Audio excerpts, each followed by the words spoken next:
Now which game should I review today? Not that one. Not that one.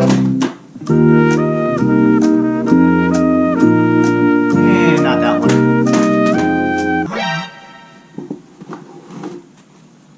Oh yeah.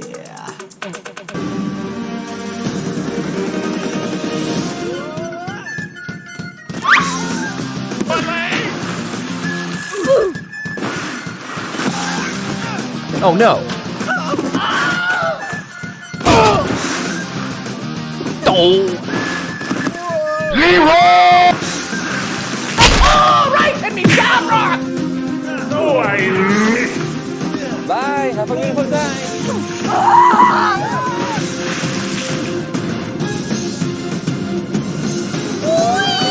Bilingual Club to Shrek 3! Wipeout the game, the ultimate king of ragdoll physics. Say, does anybody out there remember this show? It truly was a genuine classic, and me and my family used to watch it all the time. I really wish it was still on today, but apparently the show did so well, they actually made a game out of it. Who knew? Well, okay, they made like 5 of them, but we'll only be focusing on this one right over here, aka the first one. Released on June 22nd, 2010, for the Nintendo Wii, this game allowed us gamers to finally be actual contestants on the show, even if it was only virtual and not realistic. But that's besides the point. So the game's questions are, why did the show have to get cancelled so quickly? Why does it always take place above a giant pool of water? Why don't they allow kids to be contestants on the show as well? And why do the 2 main hosts have the same first name? Well, time to get wiped out.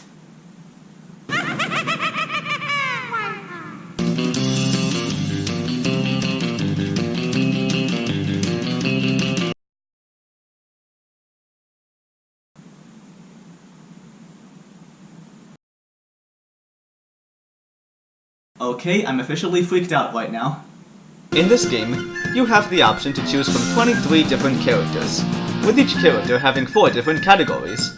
Each category contains a certain amount of speed and strength for each character, which always varies based on their different body sizes. The small characters have great speed but little strength. The medium characters have a more balanced amount of speed and strength, but neither one serves as the dominant trait for the character. And the large characters have great strength but little speed, which makes them pretty much the exact opposite of the small characters. These first 3 categories all have 6 different characters each, 3 males and 3 females, with each character having 3 different outfits to choose from. There's also a 4th special category, which contains a very high amount of speed and strength. There's a grand total of 5 characters in this category, including the 3 main hosts of the show! Wait, you can actually play as the hosts in this game? Yeah. This game can only be played with the Wiimote and Nunchuck, and it features 2 different versions of its gameplay. First up, we have Challenge Mode, where you can challenge specific obstacles and attempt to beat them within a certain time limit. And then there's this other mode called Play the Show, which allows you to play the game just like you would in the show. How can I explain it any better? But anyways, in this game, there's a grand total of 3 different difficulty settings for you to choose from: Easy, Challenging, and Extreme. Each difficulty setting has a grand total of 4 different rounds. In the multiplayer mode, other players can point the Wiimote at the screen and shoot these multicolored tennis balls to try and knock the contestant off the platform. Oh, and get this! Every time a contestant falls down, it always shows a slow-mo instant replay of their certain doom. I really wish more games out there had this feature as well. But anyways, these tennis balls can also be used in order to hit bullseye targets to make even more wacky and crazy shenanigans occur. I mean, just look at this! This guy just got hit directly in the face with a spike-covered wrecking ball, and then he just immediately gets right back up again like nothing even happened. Man, these ragdoll physics, I can never understand them. Headshot. But anyways, this brand new feature applies to all 4 rounds in the game, with the 4th and final round having even bigger tennis balls for more difficulty. Heck, sometimes these bad boys can even knock an opponent out cold, so you better watch out for that as well. Yo, let's get an instant replay on that.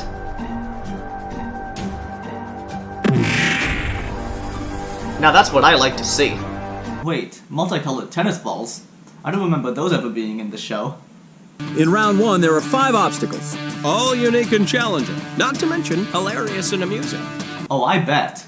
The first round you go through in this game is the qualifier round, in which the main objective is to make it to the end of each section while avoiding all the obstacles in your way. Round 2, everybody faces the dreaded sweeper. Yeah. That's right, you heard the man. In this round, each contestant stands on a very tall pillar while avoiding a rotating stick by either jumping over it or ducking under it whenever it decides to move up a little higher. But don't even think about jumping onto another opponent's pillar, because it almost never turns out well. And then look at this guy over here, he's all like, I did it! In round 3, it's a free-for-all. Yeah, just like my family reunions.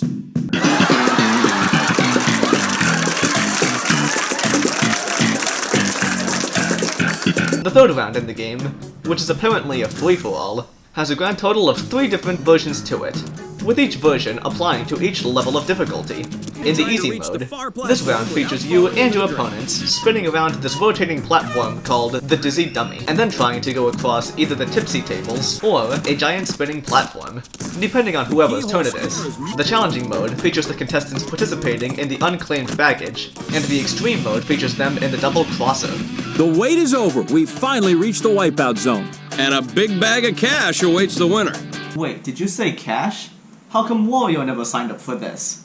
The fourth and final round is the Wipeout zone, which starts off with the contestants literally getting catapulted into the water for no apparent reason, followed by a section that's totally a ripoff of Donkey Kong. Aside from all that, it's pretty much the same as the first round in the game, only it lasts much longer. I mean, it does make sense considering it's the final round of the game, but why not be like the Cars and shake things up a bit like they did? Oh well, at least the second and third rounds are completely different from each other, that's for sure.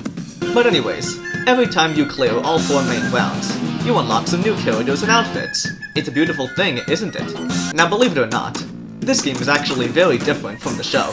There's only 4 main contestants, and none of them are ever eliminated during the first 3 rounds of the game.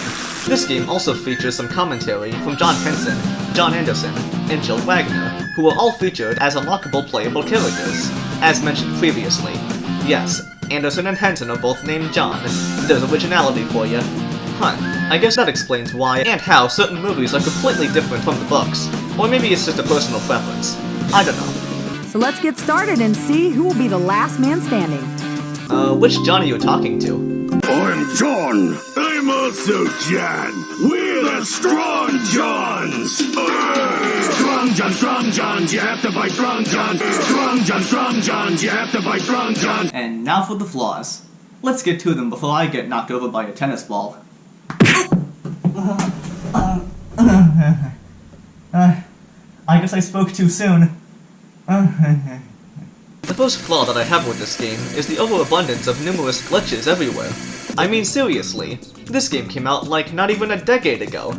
How are there already tons of glitches in it? You know, it makes me wonder if somebody from the development team must have been sleeping on the job while trying to sort out all the bugs and glitches in the game's programming, because this is just flippin' ridiculous.